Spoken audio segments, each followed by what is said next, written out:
the turning point for me was I was at Bigger Pockets conference in October of this year, just a couple months ago, and I met some key players in the space who I respect, and I was just started like telling them what was going on, and they were like, "Dude, like we cut partners all the time if you're no longer aligned. Like it's just normal. It's part of business.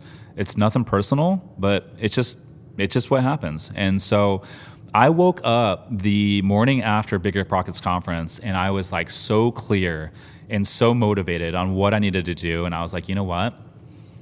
I could die tomorrow. I need to make this decision, and I need to go my separate way. All right, guys, welcome to another episode of the Rich Summers Report. In this episode, we are going to talk about why partnerships break up, the good, the bad, the ugly, and my experience. I recently broke up with my partners a couple months ago, so I wanted to talk a little bit about, what my experience was like, what it was like meeting them, and what we did together. It was a very successful partnership. I will say that. There's nothing to hang our hats on, if you would. And there was a lot of learning lessons within that. And I wouldn't trade it for the world, because that's how we grow at the end of the day. So stick around for the whole episode. It's going to be fun. There's a lot of useful stuff in here, which hopefully you can apply some of these items to your business and your personal life. So for me, I'm rolling it all the way back to 2019. This is while I was working full time as an air traffic controller. My two partners, I had known one of them through air traffic control. The other one I hadn't quite known, but one of them had just bought a fourplex in the break room of this air traffic control facility. He's talking about this fourplex that he just closed on in Cleveland, and I thought it was the coolest thing ever. And so naturally, I just started asking him questions about it, and that was about the time where I was interested in getting into real estate investing. And so we just started, talking shop and chatting. And then he introduced me to our other partner, Sean. And next thing you know, we're talking shop, we're looking at deals, and we're looking at doing individual deals together and that sort of thing. And, one thing led to another. And I thought, guys, like, what if we put our money together and bought a deal together, buy something a little bit bigger? And so we all cashed out our 401ks at the time, and we put our money together and decided to partner on one deal. And we bought a 32-unit apartment building in Indianapolis, which we closed on in late 2019. It was a C-class deal in Indianapolis, 32 units, had all the deferred maintenance, had all the issues. I remember doing the inspection. The cops showed up twice during the inspection. I saw a drug deal going on. Pretty sure there was hookers living on the property. It had all the problems, but it was a well-located asset. It was in a good area of Indy, next to a bunch of good retail. There was like a Starbucks down the street, some good shopping and some good restaurants and that sort of thing, which is kind of what you want to look for when you're buying commercial real estate. So that said, we ended up buying that deal together. We closed December 2019. It was the three of us. We brought in two more small equity partners because right before closing, we realized we needed like another $100,000 to close. And so we brought in a couple partners, which helped us get that deal to the finish line. And that deal went pretty good. During the pandemic, we had a bunch of move-outs. We were in the middle of renovating units, and the pandemic started. And we were like, holy cow. I remember there was a point during that process to where like we were struggling to lease up units because the pandemic had just dropped. People just weren't moving at the time. They weren't looking to move because there was a lot of stay-at-home orders around the country. So I remember like at that time we had some, tough phone calls. We're like, hey man, like, what are we going to do to fill these units up? We had a lot of vacancy, but we got creative, and push come to shove, we decided to, post a bunch of these units on Craigslist and do Facebook Marketplace ads and just really get creative with our, concessions and incentives for people to move in. And surely, one unit after another, we ended up filling up the property and turning a lot of the units. Fast forward a couple years later, we had renovated about 50% of the units on that property, and the property directly next door, it was a larger deal, it was like 220 units, was listed, and the pricing guidance on that property was like really, really high. I think it was over $100,000 a door. We had bought this property for about $35 a door, And so we thought, holy cow, what if we can get this number by selling? So reached out to the broker who was listing the property next door. He's like, yeah, we can get you that number. So we threw it out there, tested it. One thing led to another, ended up selling the property.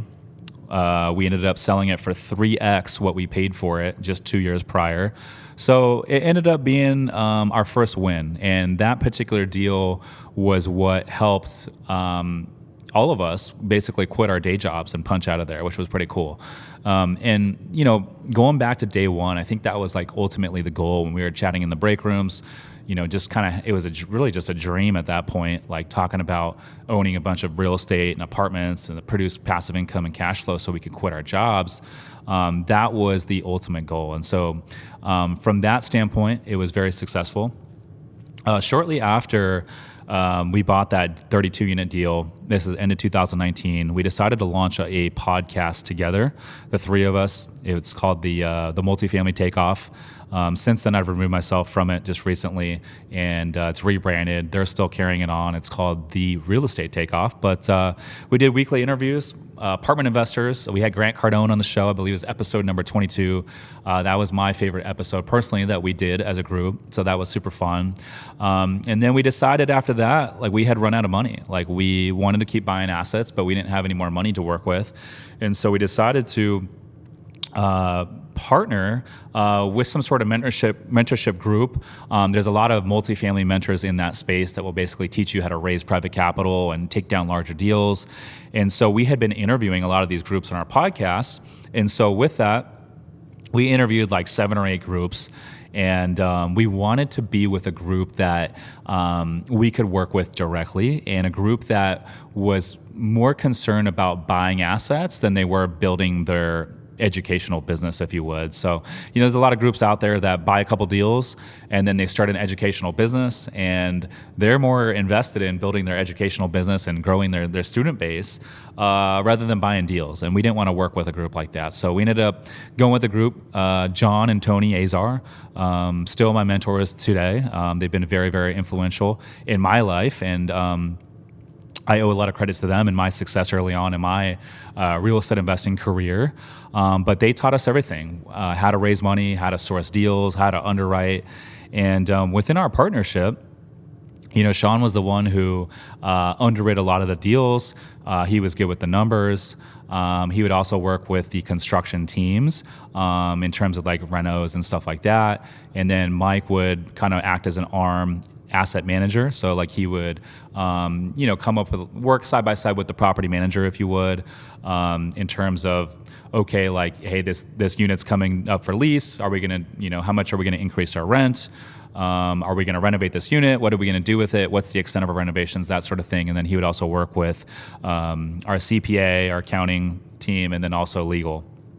My role was the deal finder. I would do a lot of acquisitions. So with that, it was sourcing deals, building broker relations, going and visiting and touring properties, and then also raising capital and sourcing debt. So getting these deals, capitalized, whether it's on the lending side, but also sourcing the capital and equity that it required to take down these deals. So that was kind of like my specialty, and it makes sense. And I think like looking back, and for anyone out there listening that's interested in partnering, you never want to partner with someone who shares your character traits. So if you're good at sourcing deals, you're a people person, you're good at sales, you don't want to partner with someone else that's good at sales. You probably want to partner with someone that's more analytical and likes to do some of the back end stuff. That's what makes a good partnership. And I think looking back now, like that's what made us a good partnership, is we shared different skills. So that was good. So anyways, so we had the partnership or the mentorship, John and Tony. They taught us everything. We ended up getting another deal in a contract. It was the Arbors Townhomes, 150 units that we bought with our mentors. They co-sponsored it out in Greensboro, North Carolina. C-class property, 1970s vintage.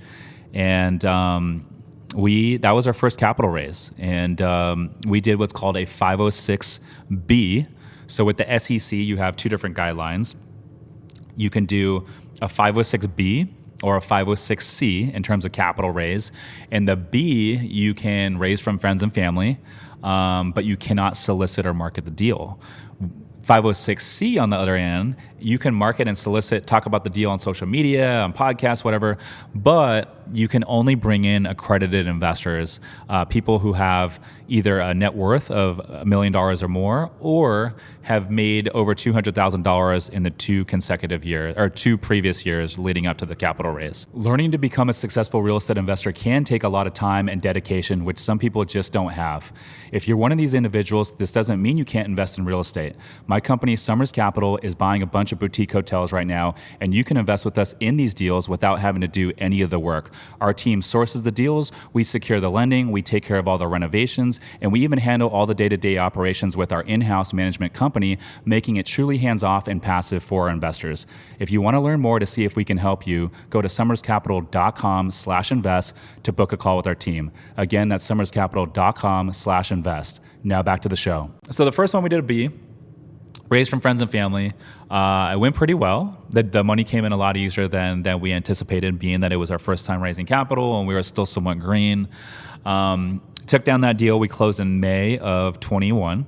And shortly after that, we got another one under contract. It was the Timber Creek Apartments, 145 units, also in Greensboro. This is probably 3 months later.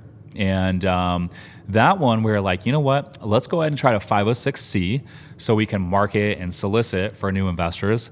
And that was a learning lesson. I think what we learned was, in order to attract accredited investors, you really need a track record, because an accredited investor, generally speaking, is going to be a little bit more sophisticated, and they're going to have options to who they place their capital with. And so they're typically going to invest with more experienced operators, not us. But given that, we did leverage, our mentors and their experience and their track record. And so that's kind of how we got around that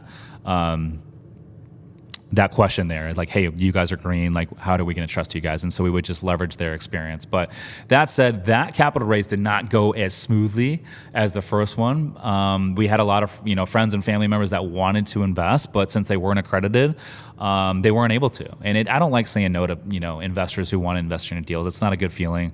I don't like telling anyone no. I don't even like telling myself no, for that matter. But anyway, so we got both those deals done. The second one, our mentors had to come in with some additional funds, but we got it to the finish line. We closed both deals. So now at this point, we're rocking and rolling. We got it north of 300 units. We're like, okay, like, what's next, And I think our vision was a little bit different. And this was at the time when I first realized, like, our visions were not necessarily aligned.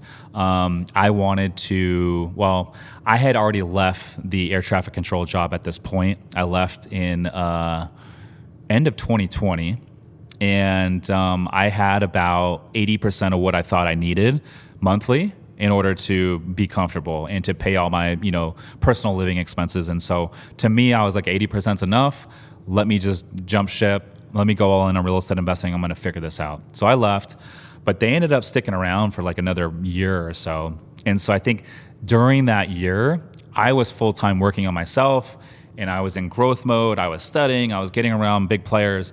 And so I think because of that, my mindset started to shift while they were still working the day job. And so the first time where I realized like our vision might not be aligned was when I wanted to hire an admin, someone to do the day-to-day stuff, someone to send out the investor reports, to take care of a lot of the back-end stuff, the day-to-day stuff that I didn't want to do. And I brought a couple suggestions to them. They didn't want to hire. And so what I ended up doing was hiring a part-time assistant to do the duties that I didn't want to do within our partnership, but also within some of my personal stuff, like, guest communication with the 3 Airbnbs that I had at the time, and that sort of thing. So I ended up making this hire part-time. She was a big help. She ended up rocking with me for quite some time and really helped level me up. And so I ended up just paying that out of my own pocket and not out of the partnership's expenses. And so I saw what value that part-time admin did for me in terms of freeing up my time so I could reallocate it on higher and better uses so I can keep, pushing the ball down the field, if you would. And so with that, I think I started to naturally do more.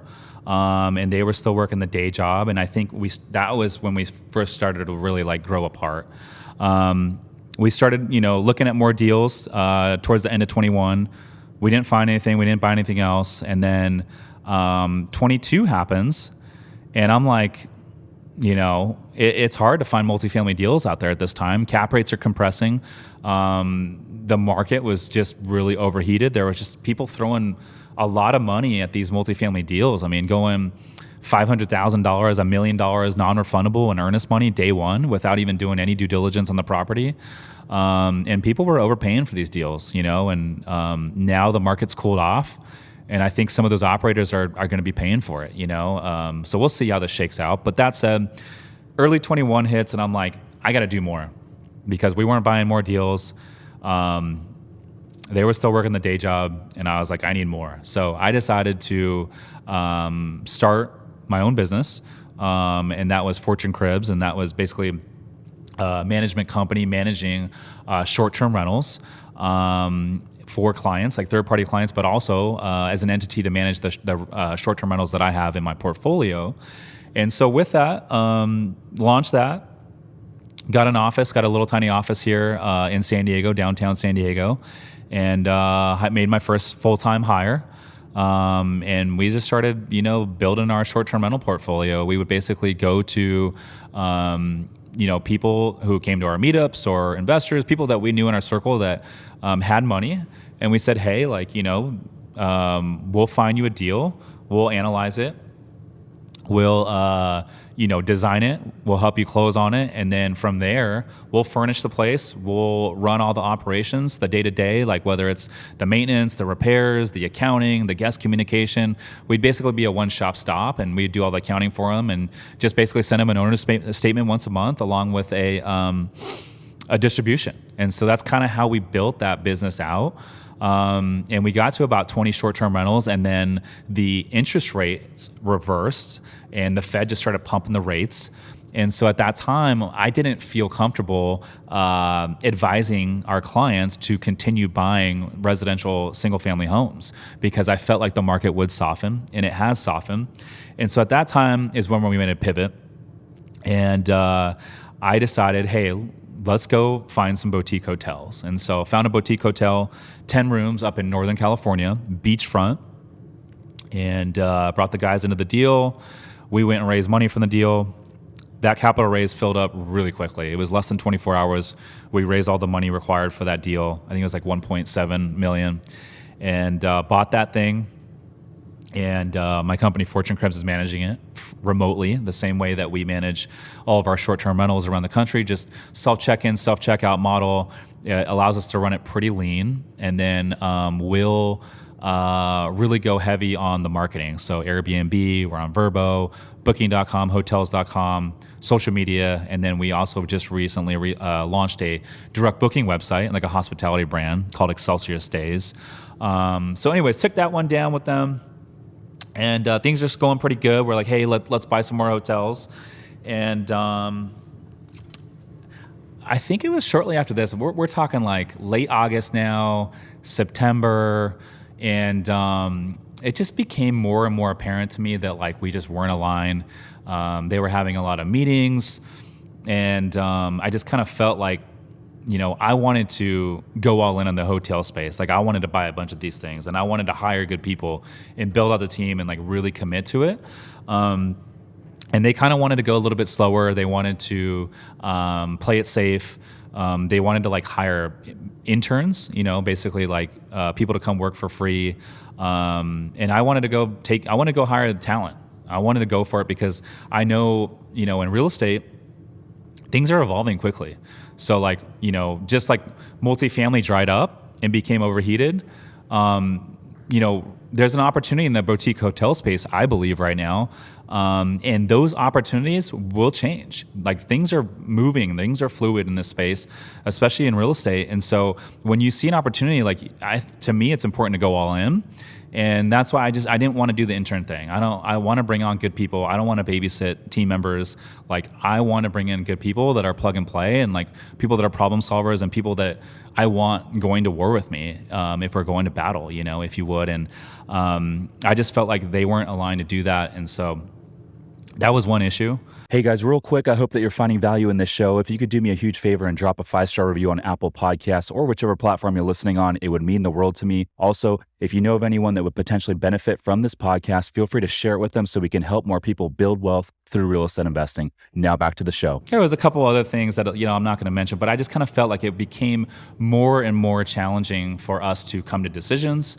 Often, a decision that maybe should take 10 minutes would take days and days, and it was like meetings and back and forth. And because it was a majority vote, and they were, for the most part batting for the same team, they would often, win these decisions, which made me feel like, a lot of my ideas, which where I think is where I bring the most value, being a visionary, is weren't really didn't really mean much, if you would, because I'd have an idea, hey, I want to go do this, I want to hire, let's do it. They'd be like, no. And so I kind of got to the point where I was like, okay, am I going to reach my full potential as a real estate investor, as an entrepreneur? Life is short. Like, we can all die tomorrow. And so like, I asked myself, like, am I really going to reach my full potential with this current structure?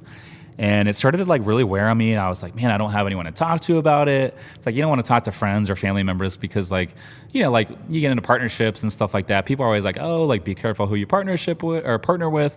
They never go good. And so you don't want to put your baggage out there, right? And so a lot of these conversations I was just kind of like having with myself. I'd be up late at night, just kind of like running these scenarios through my head. But I started talking to my admin at the time, who I was working with, and we started kind of bouncing some ideas off of each other, but it was just kind of low key. And then the turning point for me was I was at Bigger Pockets conference in October of this year, just a couple months ago, and I met some key players in the space who I respect, and I was just started like telling them what was going on, and they were like, dude, like, we cut partners all the time if you're no longer aligned. Like, it's just normal. It's part of business. It's nothing personal, but it's just what happens. And so I woke up the morning after Bigger Pockets conference, and I was like so clear and so motivated on what I needed to do. And I was like, you know what?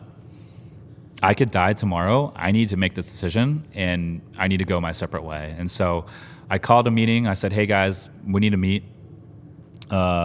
And then I called the team and brought them into the office, and I said, hey, like, this is what's going down. I'm going to need you guys. This is going to be a new chapter. And I don't know exactly how it's going to go, but I can guarantee you guys that like, we're going to fucking rock this shit and we're going to figure it out. And they were on board and they were super supportive.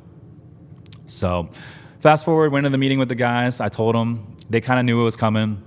We had kind of been like, just butting heads a little bit in terms of decision making and that sort of thing. And so I think the partnership had kind of run its course. And so we met, and I was just completely transparent with them. I said, look, guys, like, we had a successful partnership, and we did. It got us from point A to point B, and that was really like for us to, quit our day jobs. And there's nothing for us to hang our hats on, but I just kind of feel like it's time for me to go my separate way. And, I'll be rooting for you guys. And I can't wait to see what you guys do next, And so they actually took it very well. I think they were on the same page. And this is good. I mean, it's mutually beneficial for both of us because now I can go at my own pace. I can scale. They can go at their own pace as well. And so now we're not butting heads.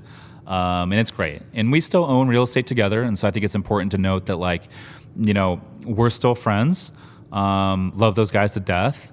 And we actually get along better now that we're not in this partnership together. So we're going to continue to operate the deals that we own together and continue to maximize, revenue and returns for our investors.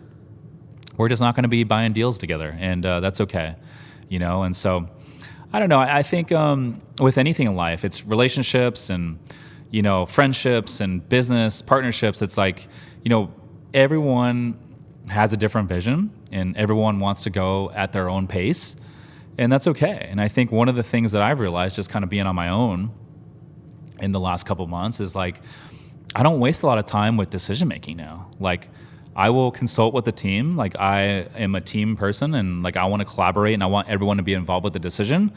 But at the end of the day, like the team knows, like, you know, like I value their input, and I really do. But at the end of the day, like, you know, I make the final call, and if I want to go do something, we're gonna do it. And we're gonna figure it out, you know. And so I've realized now it's like I'm not spending a lot of time making decisions. I can just, you know, make a decision and we go with it, and you know, tomorrow we're off to the races, which actually saves a lot of time and makes things a lot more efficient, if you would.